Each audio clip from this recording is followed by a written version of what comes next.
নবম শ্রেণীর প্রথম অধ্যায় ফরাসি বিপ্লব সম্পর্কে আলোচনা করব। দেখে নেব কিছু প্রশ্ন ও উত্তর। দেখো, প্রথম প্রশ্ন, ফরাসি বিপ্লব কবে হয়েছিল? 1789 খ্রিস্টাব্দে ফরাসি বিপ্লব হয়েছিল।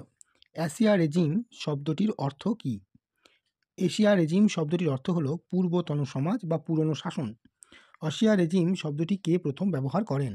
1788 খ্রিস্টাব্দে উইলিয়াম ডয়েল সর্বপ্রথম এশিয়া রেজিম শব্দটি ব্যবহার করেন। এশিয়া রেজিম কাকে বলে?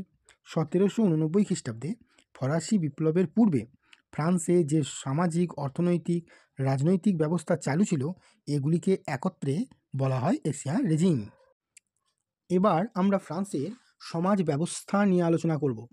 দেখো, ফরাসি বিপ্লবের পূর্বে ফ্রান্সের সমাজ তিনটি শ্রেণীতে বিভক্ত ছিল, যথা প্রথম সম্প্রদায়, দ্বিতীয় সম্প্রদায় ও তৃতীয় সম্প্রদায়। প্রথম সম্প্রদায়ের অন্তর্ভুক্ত ছিল যাজক শ্রেণী, দ্বিতীয় সম্প্রদায়ের অন্তর্ভুক্ত ছিল অভিজাত শ্রেণী এবং তৃতীয় সম্প্রদায়ের অন্তর্ভুক্ত ছিল সাধারণ মানুষ। এবার প্রথম সম্প্রদায় কারা বা প্রথম সম্প্রদায় কাদের বলা হতো? দেখো, ফরাসি বিপ্লবের পূর্বে ফ্রান্সের যাজকরা প্রথম সম্প্রদায়ের অন্তর্ভুক্ত ছিল। এদের সংখ্যা ছিল প্রায় 1,20,000। এরা প্রচুর সম্পত্তির মালিক ছিল, সরকারের কাছ থেকে সকল প্রকার সুযোগ সুবিধা এরা পেত, অথচ কোনো প্রকার কর এদের দিতে হতো না। তাই এরা সুবিধাভোগী শ্রেণী নামে পরিচিত ছিলেন। এবার দেখো, যাজকরা কয়টি শ্রেণীতে বিভক্ত ছিল ও কি কি? কেমন? দেখো, যাজকরা দুটি শ্রেণীতে বিভক্ত ছিল, যথা উচ্চ যাজক এবং নিম্ন যাজক।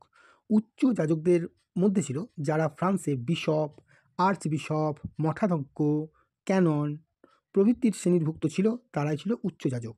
আর যারা কুরে, ভিকার প্রভৃতি শ্রেণীভুক্ত ছিল তারা ছিল নিম্ন যাজক। এবার দেখব দ্বিতীয় সম্প্রদায় কারা। দেখো, ফরাসি বিপ্লবের পূর্বে ফ্রান্সের অভিজাত শ্রেণী দ্বিতীয় সম্প্রদায়ের অন্তর্ভুক্ত ছিল। এদের সংখ্যা ছিল প্রায় 3,50,000। এরা প্রচুর সম্পত্তির মালিক ছিল এবং সরকারের কাছ থেকে সকল সুযোগ সুবিধা লাভ করত, অথচ কোনো প্রকার কর দিতে হতো না। তাই এরা সুবিধাভোগী শ্রেণী নামে পরিচিত ছিলেন। দ্বিতীয় সম্প্রদায় অর্থাৎ অভিজাতরা কয়টি শ্রেণীতে বিভক্ত ছিল? এখানে বিভক্ত হতো, দুটি শ্রেণীতে বিভক্ত ছিল, যথা সাবেকি অভিজাত বা জন্মসূত্রে অভিজাত বা অস্বীধারী অভিজাত। এদেরকে ইংরেজিতে বলা হতো নোবিলিটি অব দি সাওয়ার্ড বা দরবারি অভিজাতও বলা হতো। অপর এক অভিজাত ছিল পোশাকি অভিজাত, বা এরা কর্মসূত্রে অভিজাত বা নোবিলিটি অব রোবস নামেও পরিচিত ছিলেন। সাবেকি অভিজাত কাদের বলা হতো? প্রাক ফরাসি বিপ্লব যুগে যে সকল অভিজাতরা জন্মসূত্রে বা পরম্পরা বা বংশানুক্রমিকভাবে অভিজাত পদগুলি পেতেন তাদেরকেই সাবেকি অভিজাত বলা হতো।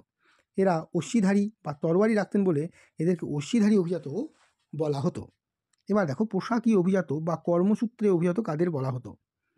প্রাক ফরাসি বিপ্লব যুগে যে সকল মানুষেরা অভিজাত পদগুলি কিনে নিয়ে অথবা অভিজাত পদগুলি রাজার কাছে পুরস্কার হিসাবে পেয়ে অভিজাত হতেন তাদেরকেই পোশাকি অভিজাত বলা হতো। এবার দেখে নেব যে পোশাকি অভিজাত বা কর্মসূত্রে অভিজাত কাদের বলা হতো। দেখো, প্রাক ফরাসি বিপ্লব যুগে যে সকল মানুষেরা অভিজাত পদগুলি কিনে নিয়ে অথবা অভিজাত পদগুলি রাজার কাছে পুরস্কার হিসাবে পেয়ে অভিজাত হতেন তাদেরকেই পোশাকি অভিজাত বলা হতো। এবার দেখো, তৃতীয় সম্প্রদায় কারা। ফরাসি বিপ্লবের পূর্বে ফ্রান্সে যাজক ও অভিজাত ছাড়া প্রায় সকল শ্রেণীর মানুষই ছিলেন তৃতীয় সম্প্রদায়ের অন্তর্ভুক্ত। এদের সংখ্যা ছিল প্রায় 2,40,00,000। এরা বেশি সম্পত্তির মালিক ছিলেন না, সরকারের কাছ থেকে তেমন সুযোগ সুবিধাও পেতেন না, অথচ এদের সকল প্রকার কর কিন্তু দিতে হতো। এরা ছিলেন অবহেলিত, এরা সুবিধাহীন শ্রেণী নামে পরিচিত ছিল। এদের মধ্যে ছিলেন শিক্ষক, উকিল, কৃষক, শ্রমিক, ভবঘুরে, ছোট দোকানদার, বুর্জোয়া, ভিখারি সকলেই। এবার দেখো, লেবারার ও মেতায়ার কাদের বলা হতো? বিপ্লব পূর্ব ফ্রান্সে ছোট মাপের স্বাধীন কৃষককে লেবারার বলা হতো এবং এরা নিজস্ব মালিকানাধীন জমি উৎপাদন দ্বারা জীবন অতিবাহিত করত।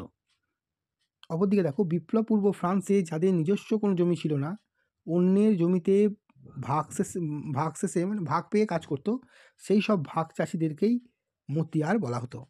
নেক্সট প্রশ্ন দেখো, সাঁ কুলোত কাদের বলা হতো? দেখো, কুলোত বলতে বোঝায় যারা মোজা পরে না বা ব্রিচেস পরে না। এই ফ্রান্সে মোজা পরার যে ক্ষমতা, সাঁ কুলোত কাদের বলা হতো? কুলোত কথার অর্থ হলো যারা মোজা পরে না বা ব্রিচেস পরে না। এই মোজা পরার ক্ষমতা ফ্রান্সের শহরগুলির দরিদ্র মানুষদের ছিল না। প্রকৃত অর্থে গ্রাম ছেড়ে জীবিকার সন্ধানে বহু মানুষ শহরে এসে বাস করত। তারা মোজা পরতে পেত না। এরাই সাঁ কুলোত নামে পরিচিত ছিলেন। এরা শহরে দিনমজুর, পত্রবাহক, মুটে, মালি, দোকানের কর্মচারী প্রভৃতি জীবিকা নির্বাহ করতেন।